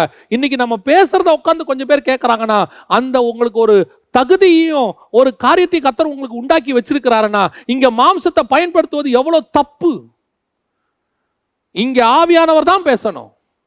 அதே நேரத்தில் என் வாயின் வார்த்தைகள் எல்லாம் காயம் கட்டுவதாக இருக்கணும். என் வாயின் வார்த்தைகள் கொள்ளுவதாக இருக்கக்கூடாது. புல்பீட்டில் உட்காந்துக்கிட்டு கீழே இருக்கிறவனை வெட்டக்கூடாது. புல்பீட்டில் உட்காந்துட்டு கீழே இருக்கிறவனை ஆப்ரேஷன் பண்றதா இருக்கணும். அதாவது ஒரு ரவுடி வெட்டுவதற்கும் ஒரு டாக்டர் வெட்டுவதற்கும் டிஃபரன்ஸ் இருக்குது. ரவுடி கழுத்தை வெட்டுறானா அவன் சாவணும்னு வெட்டுறான். ஒரு டாக்டர் ஆபரேஷன் பண்ணி ஒரு சதையை வெட்டுறாருனா அவன் வாழணும்னு வெட்டுறாரு. இந்த டிஃபரன்ஸ் பிரசங்கத்தில் இருக்கணும். ஏன்னா அவங்க வாயின் வார்த்தை இருக்குதே, அது இருபுறம் கருக்குள்ள பட்டயம். இந்த பட்டயம் கொல்றதுக்கு வெட்டதா வாழ வைக்க வெட்டுதாங்கிறத நீங்களும் நானும் கொஞ்சம் உட்காந்து ஆலோசனைக்கணும். இன்னைக்கு நான் பிரசங்கம் முடிச்சுட்டு போகும்போது எவ்வளோ நேரம் மாம்சத்தில் இருந்தேன், எவ்வளோ நேரம் ஆவியில் இருந்தேன்னு கொஞ்சம் சுய பரிசோதனை பண்ணி பாருங்க. இன்னைக்கு நிறைய பேர் இயேசு கிறிஸ்து தன்னுடைய மாம்சத்தில் இருந்தாலும் தனக்கு விரோதமாக யூதர்கள் எழும்பி நின்றாலும், ஒரு புறம் வேதபாரர்கள், ஒரு புறம் பரிசேயர்கள், ஒரு புறம் கல்லை வச்சுக்கிட்டு இருக்கிற விசுவாசி கல்லு வச்சுக்கிட்டு நிற்கிறான்.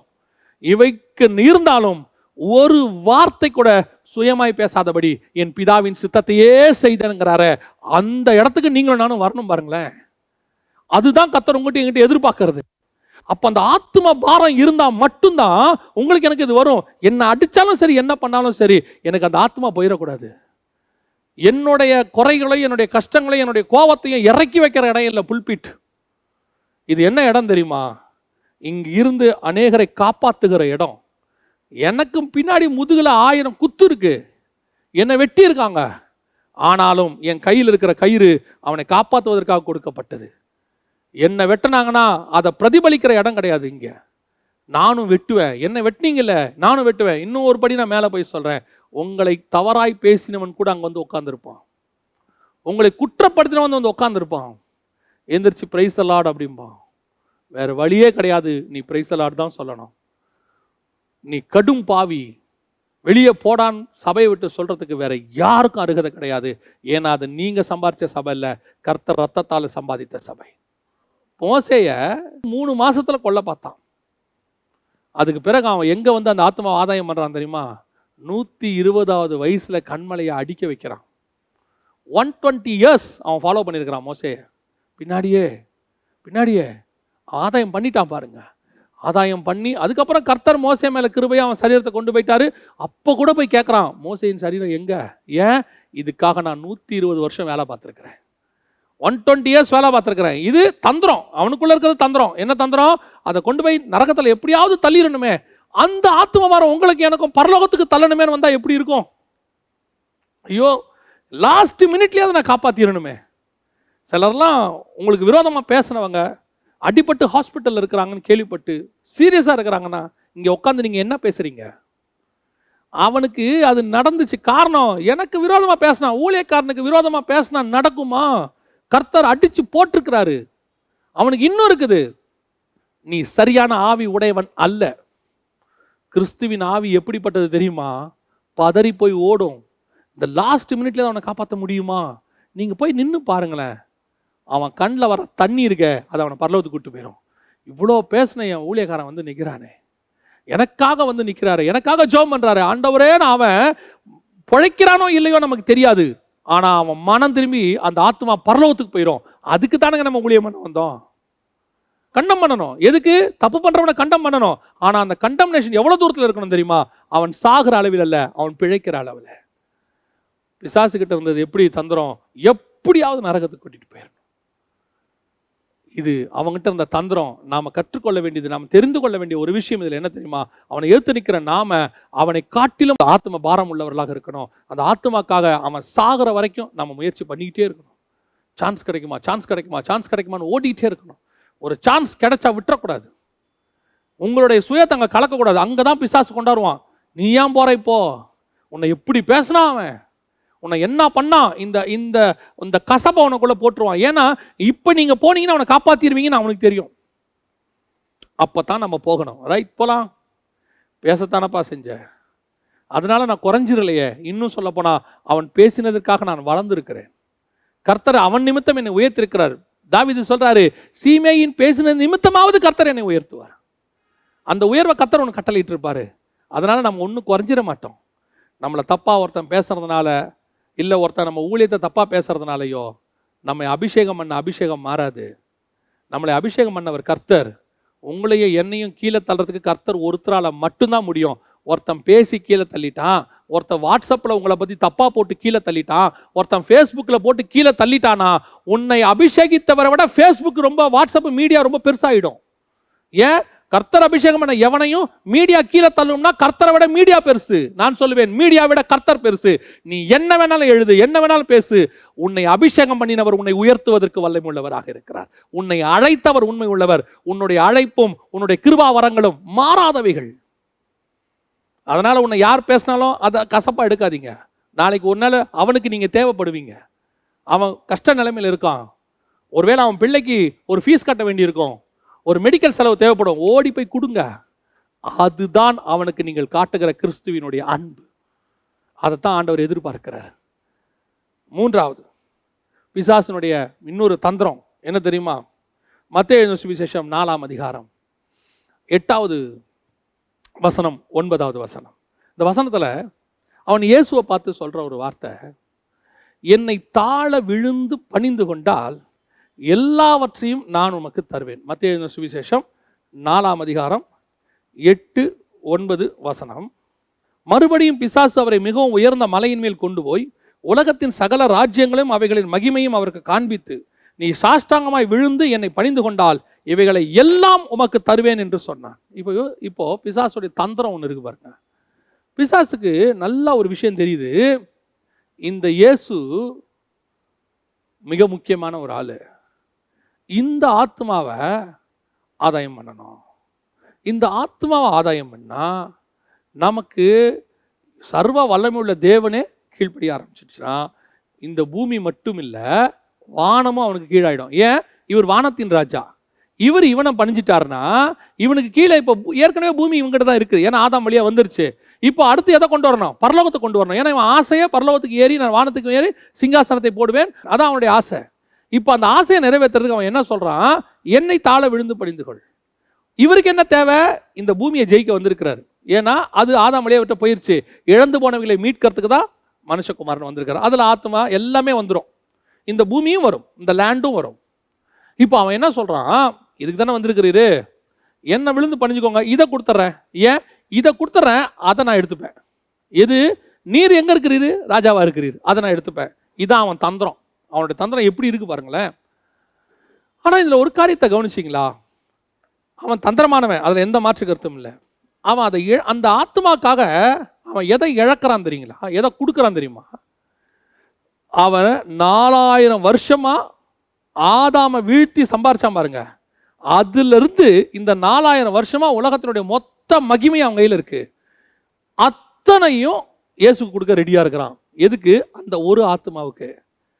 எல்லாத்தையும் கொடுத்து இந்த ஒரு ஆத்மாவை கெயின் பண்ண. இதுக்கு பின்னாடி அவனுக்கு ஒன்று தெரியுது, இது கிடைச்சா அது கிடைக்கும், அதான் தந்திரம். இப்போ யோசிச்சு பாருங்க, அந்த ஒரு ஆத்மாவுக்கு எல்லாவற்றையும் 4000 வருஷமா சம்பாரிச்ச எல்லாத்தையும் அவன் கொடுக்க ரெடியாக இருக்கிறான். இதுக்கு பின்னாடி ஒரு தந்திரம் இருக்கு, திருப்பியும் சொல்றேன், அதான் பரலோகம். ஆனா உங்களுக்கு எனக்கும், அவனை ஏத்து நிக்கிற எங்களுக்கு எனக்கும் இப்படி ஒரு தாட் இருக்குதா? கொடுக்கறதுக்கு ரெடியாக இருக்கிறோமா? இந்த ஊழியத்திற்கு செலவு பண்றதுக்கு ரெடியா இருக்கிறோமா? எல்லாவற்றையும் கொடுத்து ஒரு ஆத்மாக்காக எல்லாவற்றையும் கொடுத்து ஒரு ஆத்மாவை கெயின் பண்றதுக்கு நம்ம ரெடியா இருக்கிறோமா? வசனம் சொல்லுது 13ஆம் அதிகாரம் மத்தேயு எழுதின சுவிசேஷம் 45-46 இயேசு சொல்றாரு, பரலோக ராஜ்யம் தனக்கு உண்டான எல்லாவற்றையும் வித்து அந்த முத்தை பெற்ற வியாபாரிக்கு சமமாக இருக்கிறது. இந்த எல்லாத்தையும் கொடுத்து இயேசு கிறிஸ்து இந்த பூமியில வந்து தன்னுடைய விருப்பு வெறுப்பு சந்தோஷம் எல்லாத்தையும் கொடுத்து தன் ஜீவனையும் கொடுத்து அவர் எதை மீட்கிறாருன்னு கேட்டீங்கன்னா, பரலோகம் இங்க ஒன்று வச்சிருந்துச்சு, ஒரு ராஜ்யம் ஆதாம் வழியாக, அந்த ராஜ்யத்தை மீட்கிறார். பரலோக ராஜ்யம் இவ்வளோத்தையும் கொடுத்து மீட்கிறதுக்கு ஓமையா இருக்குதுன்னு சொல்றாரு. அப்போ எல்லாத்தையும் தன் ஜீவனையே கொடுத்து மீட்ட இயேசு அவருக்கு பிள்ளைகளா வந்திருக்கிறோம் நாம. இன்னைக்கு நாம எப்படி ஆத்மாக்களுக்கு செலவு பண்றோங்கிறதா ரொம்ப இம்பார்ட்டன்ட். ஆத்மா செலவு பண்ணும்போது பிசாசுடைய தந்திரம் நம்ம கிட்ட இருக்குதா, இல்ல ஆத்மா செலவுக்கு பண்ணும்போது இயேசுவினுடைய அன்பு நம்ம கிட்ட இருக்கா? இயேசு எல்லாவற்றையும் வித்து ஆத்மா ஆதாயம் பண்ணாரு. அவருக்கு அதுல ஒரு பலனும் இல்லை. தன் ஜீவனை கொடுத்து நம்ம ஜீவனை மீட்கிறாரு, அதுல அவருக்கு ஒரு பலனும் இல்லை. ஒரே பலன், நம்மளை கொண்டு போய் பரலோகத்தில் வச்சு சந்தோஷப்பட போறாரு, அவ்வளவுதான். ஆனா இவனுக்கு என்ன? இந்த ஆத்மா ஆதாயம் பண்ணா அந்த இயேசுவை நான் கெயின் பண்ணிட்டேன்னா எனக்கு பரலோகம் வந்து கிடைச்சிரும். அதுக்கு பின்னாடி இருக்கிறது. இப்போ ஊழியம் பண்றதுல நாம இதுல எந்த வகையில் இருக்கிறோம்? எதுல இருக்கிறோம்? இந்த ஊழியம் பண்ணா இது கிடைக்கும் அப்படின்னு சொல்லி நீ மினிஸ்ட்ரி பண்ணினா நீ சாத்தானுடைய ஊழியக்காரன். தந்திரம். ஏன் இப்படி பண்ணா எனக்கு இது கிடைக்கும், இந்த மாதிரி பிரசங்கம் பண்ணா இப்படி எனக்கு கிடைக்கும். உன் பிரசங்கத்துல ஆத்தும ஆதாயம் மட்டும்தான் இருக்கணும், வேற எந்த ஆதாயத்துக்காகவும் நம்முடைய ஊழியம் இருக்கவே கூடாது. நிறைய பேர் இந்த பிசாசின் தந்திரத்தோட தான் மினிஸ்ட்ரி பண்ணிட்டு இருக்கிறாங்க. ஏன் எல்லாம் அப்படியே பார்த்தா எல்லாத்தையும் விட்டு ஊழியம் பண்ற மாதிரி இருக்கும். நான் சொல்லுகிறது அதில் செய்கிறவர்களுக்கு தெரியும். பார்த்தா மினிஸ்ட்ரி அவருங்க எல்லாத்தையும் விட்டு பண்றாரு. மனசாட்சியை தொட்டு சொல்லுங்க, அதுக்கு பின்னாடி இருக்கிறவங்க தந்திரம் என்ன? அதை வச்சு என்ன சம்பாதிக்க பார்க்குறீங்க? அதை வச்சு என்ன சொத்து சேர்க்க பார்க்குறீங்க? அதை வச்சு எப்படி உங்கள் ஃபியூச்சரை கட்ட பார்க்குறீங்க? இன்னைக்கு நிறைய பேர் அதை தான் செஞ்சிட்டு இருக்கிறாங்க. திருப்பியும் சொல்கிறேன், கர்த்தர் உங்களை ஒரு காரியத்தை செய்ய சொல்லி நீங்கள் செய்வதில் எந்த தப்புமே கிடையாது. ஆனால் அதுக்காக மினிஸ்ட்ரி பண்ணக்கூடாது. நான் சொல்கிறது உங்களுக்கு இன்னும் கொஞ்சம் நான் விலாவரியாக சொன்னால் உங்களுக்கு புரியும் நினைக்கிறேன். நிறைய பேருடைய ஊழியங்களை நான் பார்க்குறேன். ஏன்னா நிறைய இடத்துக்கு ட்ராவல் பண்ணுறதுனால பார்க்குறேன். அவங்களோட பேசும்போதே அந்த மினிஸ்ட்ரியோடைய நோக்கம் தெரிஞ்சிடும். நான் வந்துட்டு கர்த்தருடைய கிருபையினால ஒரு 10 நிமிஷம் ஒருத்தரோட உட்காந்து பேசணும்னா நமக்கு அவங்கள பற்றி நமக்கு எல்லாருக்குமே தெரியும். ஒரு ஒரு ஒருத்தரோட உட்காந்து நீங்கள் 5 நிமிஷம் பேசுனீங்களா, அவர் என்ன மோட்டிவில் வந்திருக்காரு? ஒரு சாதாரண பிஸ்னஸ்மேன் ஒருத்தர் வந்து அவர்கிட்ட உட்காந்து பேசினா இவர் என்ன மோட்டிவில் வந்திருக்கிறாருங்கிறது 5 நிமிஷத்தில் கண்டுபிடிச்சிடலாம். அது வந்து அவங்களுடைய எக்ஸ்பீரியன்ஸ். ஆவியில் கண்டுபிடிக்கிறது ஒன்று இருக்கு. ஒரு சிலரோட உட்காந்து பேசும்போது அவங்களுடைய வாயின் வார்த்தைகள், அவங்க சிந்தனைகள், அவங்களுடைய ரத்தத்துக்குள்ளே ஓடிக்கொண்டிருக்கிறது எல்லாமே ஏதாவது ஒரு ஆதாயமாக இருக்கும். ஏதோ ஒரு ஆதாயம், அதை பற்றி மட்டும்தான் பேசுவாங்க. அதில் பணமாக இருக்கும், இல்லை அதில் வந்து லேண்டாக இருக்கும், இல்லை அதில் வந்து ஏதாவது ஒரு எதிர்கால திட்டமாக இருக்கும். இவ்வளோதான் இருக்கும். வசனமோ ஆவியானவரோ இல்லை ஊழியத்தினுடைய வளர்ச்சியோ அல்ல அதில் இருக்கக்கூடியதான அந்த கனிகளோ வரங்களோ எதை பற்றியுமே இருக்காது. ஸ்பிரிச்சுவல் டாகே இருக்காது. ஆனால் உட்காந்து பேசுகிற 2 பேருமே மினிஸ்ட்ரிக்காரங்களாக இருப்பாங்க. 2 பேரும் எதை பேசுவாங்கன்னு கேட்டிங்கன்னு சொன்னால், 2 பேரும் அந்த ஊழியத்தினால வரக்கூடிய ஆதாயம், அந்த ஊழியத்தினால கிடைக்கக்கூடிய மேன்மைகள், அதனால் வரக்கூடியதான இதை பற்றி தான் அவங்க டாக் இருக்குமே ஒழிய உட்காந்து கர்த்தரை பற்றியோ வசனத்தை பற்றியோ இருக்காது. சில நேரங்களில் தங்களை எப்படி காட்டிக்கொள்வாங்கன்னா அப்படியே தியாகம் பண்ணி மினிஸ்ட்ரி பண்ணுற மாதிரி இருக்கும். இந்த சாத்தான் பேசுகிற மாதிரியே இருக்கும். எப்படி இருக்கும்? எல்லாவற்றையும் இழந்து. ஒரு சிலர்லாம் நாங்கள் வெளிநாட்டில் வேலை பார்க்கும்போது அங்கே வந்து நாங்கள் இருந்த சபையில் வந்து பிரசங்கம் பண்ணுவாங்க.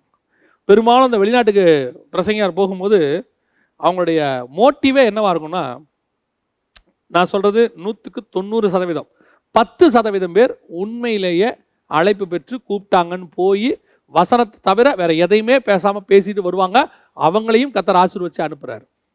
ஒரு 90% அங்கே போய் உட்காந்துக்கிட்டு தன்னுடைய குறைகள், அதை குறைகள்னா தான் பாவின்றது இல்லை, தனக்கு என்ன தேவைகள் இருக்குது, நம்ம எவ்வளோ இந்த ஊழியத்தில் கஷ்டப்படுறோம், எவ்வளோ மிகுந்த உபத்திரவத்தில். அதுலேயும் ஒரு சில வார்த்தைகள்லாம் ஒரு சில யூஸ் பண்ணுவாங்க பாருங்க. அவங்க சொல்லுவாங்க, விசுவாசத்தில் தாங்க நான் மினிஸ்ட்ரி பண்ணுறேன். விசுவாசங்கிறது ஐசியூவில் படுத்திருக்கிற ஒரு பேஷண்ட் மாதிரி சொல்லுவாங்க. விசுவாசத்தில் தாங்க நான் மினிஸ்ட்ரி பண்ணுறேன். விசுவாசம் என்ன தெரியுங்களா? அது ஒரு ஜைஜாண்டிக்கான வேர்டு. உலகத்தை ஜெயிக்கிற ஜெயம். விசுவாசத்தினாலே உலகத்தை ஜெயிக்க முடியும். விசுவாசத்தினாலே மலையை பெயர்ந்து கடலில் போனால் போகும். விசுவாசத்தை துவக்கிறவரும் முடிக்கிறவரும் விசுவாசம் தான் எல்லாமே. இந்த விசுவாசத்தினால தான் நம்ம ரட்சிக்கப்பட்டோம். விசுவாசத்தை கொண்டு ரட்சிக்கப்பட்டோம். விசுவாசத்தில் தான் நம்ம ஆவிக்குரிய வாழ்க்கையே இருக்குது. நமக்கு பேரே விசுவாசிங்க. இந்த விசுவாசங்கிறது என்னது? நீங்கள் நினச்சிங்கன்னா விசுவாசத்தில் இந்த உலகத்தை தலைகீழ புரட்ட முடியும்.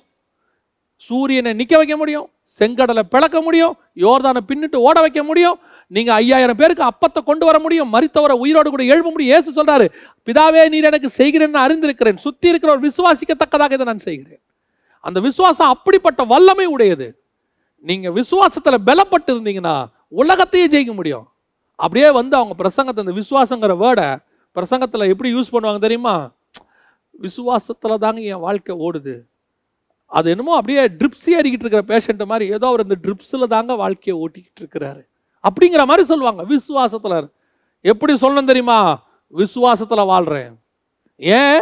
என் தேவன் என்னோடு கூட இருக்கிறார். நாங்கள் நினைச்சா வானத்திலிருந்து அப்பம் வரும், நினைச்சா காக்கா அப்பமும் இறைச்சியும் கொண்டு வரும், நினைச்சா எங்களுக்குன்னு ஒரு நீரூற்று உண்டாகும், நினைத்தால் கர்த்தர் எங்களுக்கு கண்மலையை பிளந்து தண்ணீரை கொடுப்பார். ஒண்ணுமே இல்லாவிட்டாலும் எங்கள் எண்ணெயில் நிரம்பி வழிஞ்சுக்கிட்டே இருக்கும். எங்க கையில பாத்திரம் வெறுமையாக இருந்தாலும் எங்களுடைய மாப்பெசைகிற தொட்டி ஒரு நாளும் குறைந்து போகாது. காரணம், நாங்கள் விசுவாசத்துல எங்கள் தேவனை சேவிக்கிறோம். எப்பேற்பட்டதான ஒரு வார்த்தை! இன்னைக்கு அப்படியே தந்திரமா பிரசங்கத்தை பண்ணுவாங்க, ஆதாயம் பண்ணும்படி. அப்படியே ரொம்ப கேர்ஃபுல்லா இருந்து கொள்ளுங்க. உங்க பிரசங்கத்தை கீழே இருக்கிறவன் ஜட்ஜி பண்றனா இல்லையான்னு தெரியாது. உங்க பிரசங்கத்தை நீங்க பிரசங்கம் பண்ணும் போது வெளியிருந்து பார்க்கிறவங்களுக்கு ஒரு மாதிரி அது வேற ஒரு பிரசன்டேஷனை கொடுக்கும் வச்சுக்கோங்களேன். ஆனா உங்களுக்குள் இருக்கிற ஆவியானவருக்கு தெரியும் நீ தந்திரத்துல பிரசங்கம் பண்றியா இல்ல உண்மையா பிரசங்கம் பண்றியான்னு. அவரை ஏமாற்ற முடியாது. பாருங்களேன், இன்னைக்கு நிறைய பேர் அங்கதான் நடக்கிறாங்க. கீழே உட்கார்ந்து இருக்கிறவங்களை கவர் பண்ற மாதிரி பிரசங்கம், கீழே உட்கார்ந்து இருக்கிறவங்களை ஆதாயம் பண்ற மாதிரி பிரசங்கம். அந்த ஆத்மாவை கர்த்தருக்கு ஆதாயம் பண்ற மாதிரி தான் நீ பிரசங்கம் பண்ணணும், உனக்கு ஆதாயம் பண்ற மாதிரி பண்ணக்கூடாது. இன்னைக்கு நிறைய பேர் அப்படி இருக்கிறாங்க தந்திரமா. அதுக்கு அவங்க செய்யற காரியம் பார்த்தீங்கன்னா அப்படியே எல்லாத்தையும் அவங்களுக்கு ஊத்துன மாதிரி, அவங்க வாழ்க்கையில ஒண்ணுமே இல்லாத மாதிரியும், அவங்க அப்படியே உபத்திரவத்தின் மத்தியில் இருக்கிற மாதிரியும் அப்படியே தந்திரமா. நான் சொல்லுவேன், உன்னுடைய கண்ணீர் போலியானதா உண்மையானதா என்பதை பரலோகம் பார்த்துக்கிட்டு இருக்கு. உன்னுடைய கண்ணீர் உண்மையானதா இருந்தா அதை துருத்தில வைத்து பரலோகம் மீண்டும் உன்னை ஆசீர்வதிப்பதற்கு வல்லமையுள்ளதா இருக்கிறது. ஆனா உன் கண்ணீர் போலியானதா இருந்தா உன்னை ஒரு நாள் அடிப்பதற்கும் பரலோகம் தயாராக இருக்கிறது. We must be very careful. இந்த மேல நின்னுட்டோம், கையில இந்த பட்டயத்தை எடுத்துட்டோம், அபிஷேகம் பெற்று ஊழியக்காரங்கிற ஸ்தானத்துக்கு வந்துட்டோம்னா இன்ச் பை இன்ச் பரலோகம் பார்த்துக்கிட்டு இருக்குது நீ யாருக்கு ஊழியம் பண்றேன்னு. இன்னைக்கு நிறைய பேர் அப்படித்தான், அப்படியே என்னை தாழ விழுந்து பணிந்து கொண்டார், எல்லாத்தையும் நான் இழக்க தயாரா இருக்கேன், ஒரு ஆத்மாக்காக நான் எவ்வளோ வேணாலும் செலவு பண்ணுவேங்க. எத்தனை ஊழியர்களை நாங்கள் பார்த்துருக்கோம் தெரியுமா? 10 கிலோமீட்டர் 20 கிலோமீட்டர் 30 கிலோமீட்டர் ஒரு ஆத்மா சந்திக்கிறதுக்கு மலை மேலே போவாங்க. அப்படியே போய் மலை மேலே ஏறி போய் அப்படி சந்திச்சு அங்கே போனால் ஒரு 4 தான் இருக்கும், 4 ஆத்மாக்கள் இருக்கிறோம். ஆனாலும் ரெகுலராக போய் பார்ப்பாங்க. அவர்களுக்கு மத்தியில் மேடையில் ஏறி நம்மால் சொல்லுவாங்க, பாருங்க காரில் 300 கிலோமீட்டர் கவலையோடு கூட போனேன். அப்படியே எல்லாத்தையும் ஊத்துற மாதிரி ஜனங்களும் நம்புறாங்க. ஜனங்கள் கீழே இருக்கிறவங்கள பற்றி நமக்கு கவலையே கிடையாது, அவங்க என்ன வேணா இருக்கட்டும், அவங்க நம்புறாங்க, நம்பாமல் போகிறாங்க. பரலோகம் பார்த்துக்கிட்டு இருக்கு, பரலோகம் பார்த்துக்கிட்டு இருக்கு. நாம் யாருன்னு பரலோகத்துக்கு நல்லாவே தெரியும். நீ உண்மையாக உன்னை தாழ்த்தி உனக்கு உண்டான எல்லாவற்றையும் நீ ஆத்மாவுக்கு செலவு பண்ணிப்பார். அதான் எமில் ஜெபசிங்கனுடைய பாட்டு ஒன்று இருக்கு, வசனம் தெளிவாக அழகாக இருக்கும் அந்த பாட்டு. கிறிஸ்துவுக்காய் இழந்தவர் எவரும் தரித்திரர் ஆனதில்லை, ராஜ்ய மேன்மைக்காய் கஷ்டமடைந்தோர் நஷ்டப்பட்டதில்லை. இது வரைக்கும் தனக்கு சேவை உண்மையாய் செய்த ஒருத்தனை கூட கர்த்தர் கீழே விட்டதே கிடையாது.